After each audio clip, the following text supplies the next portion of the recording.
Hey, what's up, guys? My name is Lungile. Welcome to a brand new episode of the Blade Podcast, the podcast about film production, post production, and marketing.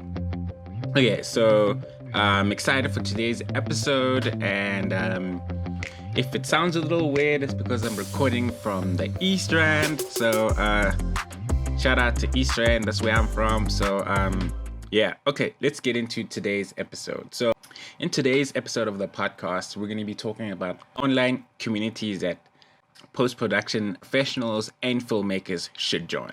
These are online communities that I am part of, communities that I follow, and I think there's a lot of stuff to learn from following these communities. These online communities I'm going to be talking about are Blue Collar Post Collective, Frame.io, DaVinci Visuals, which is basically a website, and Kazi. Okay, let's get into it. Okay, so if you are a filmmaker or a post-production professional and you're looking to learn a few things to up your game, these communities and platforms are really, really amazing. So the first one is called Blue Collar Post Collective. So Blue Collar Post Collective is a Facebook group for post professionals, from colorists to video editors. They also have a YouTube channel, but they have a Facebook group whereby everyone who has problems, whether with their editing or technical problems when they're working on post-production stuff, they can post screenshots of their questions. If they have something that they're struggling with, they can post screenshots and ask for advice. Community is really dope because they're very helpful and they share a lot of helpful tips, tutorials, and insights. So I love Blue Collar Post Collective because I learned so much knowing that I'm not the only post-production professional in the world. I mean, obviously I'm not, but it's nice to connect, especially now during this whole social distancing era. It's nice to connect to fellow professionals during this social distancing era and post-COVID era. Well, we're still in the era, but you know what I mean. I also recently watched a 2-hour YouTube video whereby a first assistant editor who works on like the biggest TV shows and film productions was breaking down how they work on big shows like Altered Carbon, shows that are very VFX heavy. And in this video, this lady was showing all the things they need to do in order to prepare to edit a TV show like Altered Carbon, from preparing the project, editing it, sending it to producers, directors, and eventually clients. So this was a more scripted narrative editing tips, but I think it was really great.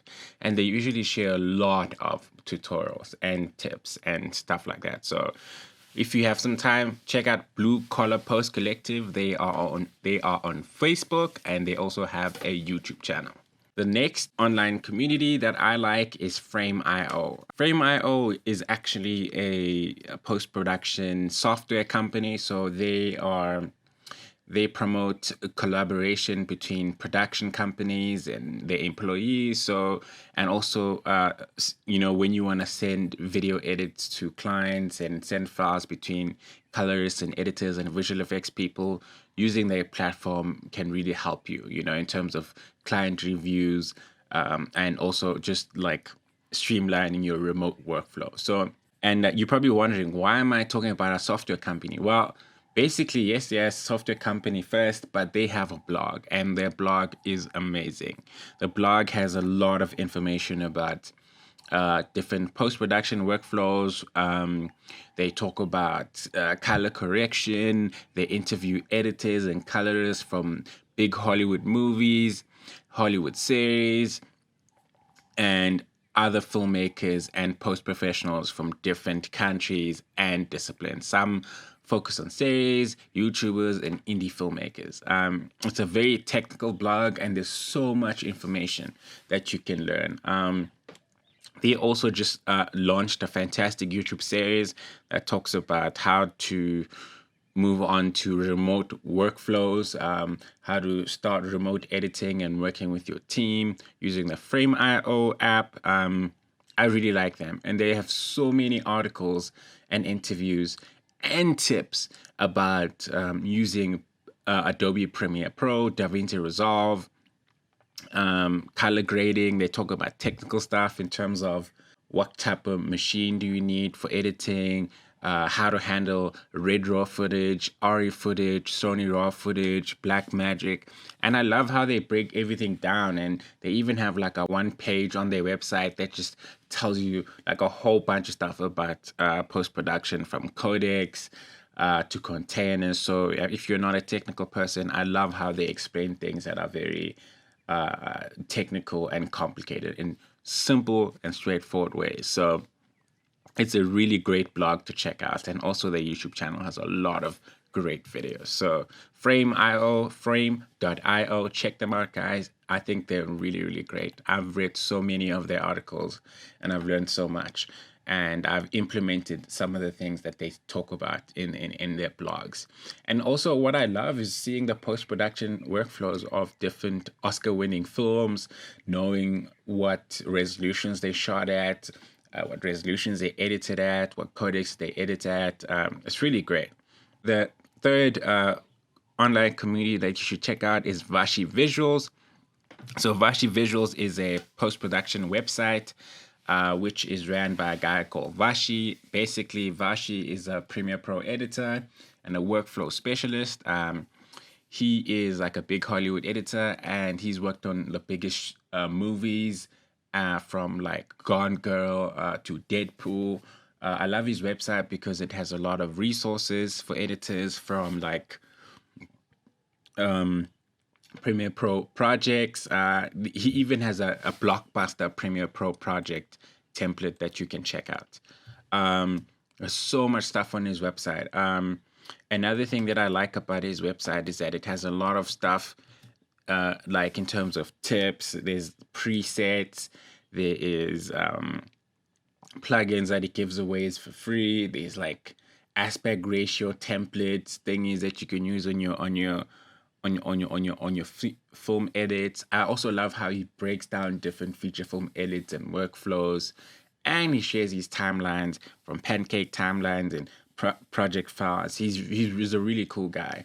Recently, he also just dropped a 69-page video editing PDF, which came with a 10-part video series where he was teaching someone how to edit. So he would speak about the feature film workflow, from, getting footage, setting up the project, talking about what the specs of his machine is, how he works with footage, how he cuts a movie scene by scene, how he color grades, how he does the sound. It's a really, really comprehensive guide in terms of if you really want to up your editing and your post-production knowledge. It's like, I really like the site. There's so much stuff there. I can't even mention all of them. And the next one I want to talk about is Kazi. So Kazi is a YouTuber and colorist who is based in LA, and basically he has a color grading website whereby he shares color grading tips. He's got videos on Instagram TV, he's got videos on YouTube, and if you're really interested in color grading with DaVinci Resolve, like, his site is really, really, really dope. Like, he goes from the basics. I love the fact that he even showcases how to get a commercial look, how to get a look that from popular movies, whether it's the movie Tenet or it's the movie Joker, and he shows you how to get these different looks. I love also how he talks about different setups that you can have, budget setups in terms of what computer you need to have in order to run DaVinci Resolve, in order to edit, what chairs, how to set up your computer, what grading environment that you need to work in. So if you're really interested in post-production and color grading in DaVinci Resolve, his website is amazing. You guys should totally check out. So I hope this has been helpful. If you guys have any other ideas and things that you want me to talk about, I'd be happy to talk about them. And I like doing this podcast because it keeps me busy, and I like sharing all this knowledge and this content, and hopefully it helps you out there one day. So this has been an episode of the Blade Podcast. I am your host, Lungile. Thank you so much for listening. And until next time, guys, peace out.